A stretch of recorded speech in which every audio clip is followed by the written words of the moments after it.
और भी बहुत सारे लोग खड़े हुए थे। उसने दुकानदार को कई बार बुलाया, लेकिन वहां पर भीड़ इतनी थी कि दुकानदार का ध्यान उसकी तरफ गया ही नहीं।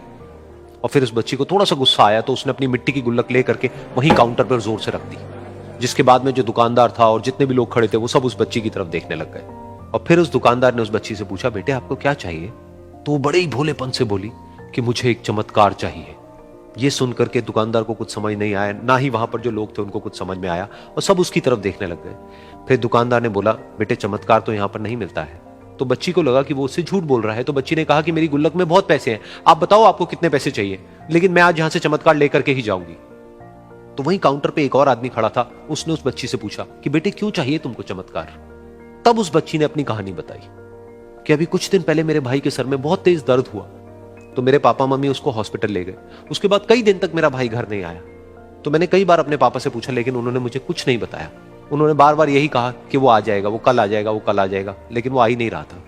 तो मैंने देखा कि मम्मी रो रही है, और पापा मम्मी को कह रहे थे कि उसकी दवाइयों के लिए और उसके इलाज के लिए जितने पैसे चाहिए उतने मेरे पास में नहीं है, अब उसको कोई चमत्कार ही बचा सकता है। तब मुझे लगा कि अगर मेरे पापा के पास में इतने पैसे नहीं भी हैं तो क्या हुआ, मेरे पास में तो है। तो मैंने जितने भी पैसे जोड़ रखे हैं वो सारे लेकर के मैं इस दवाई की दुकान पर आई। फिर उस आदमी ने उस बच्ची से पूछा, कितने पैसे हैं तुम्हारे पास में?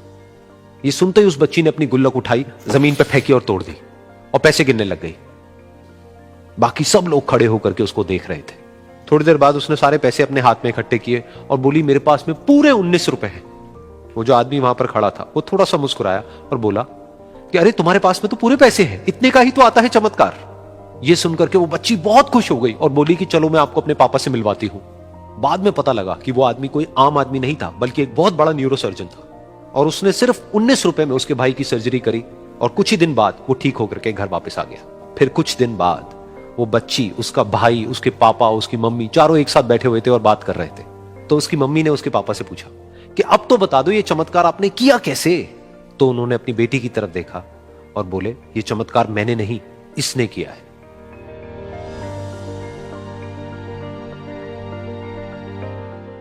तो यहां पर एक बहुत बड़ी बात है जो हम उस छोटी सी बच्ची से सीख सकते हैं कि जिंदगी में कभी कभी ऐसा होता है कि हमको कोई रास्ता नजर नहीं आ रहा होता है और हम लोग हिम्मत हार जाते हैं। तब हमारे अंदर एक बच्चा होता है जो कोशिश करने से कभी भी पीछे नहीं हटता है। वो हार मानने को तैयार नहीं होता है क्योंकि उसको ना शब्द समझ नहीं आता है।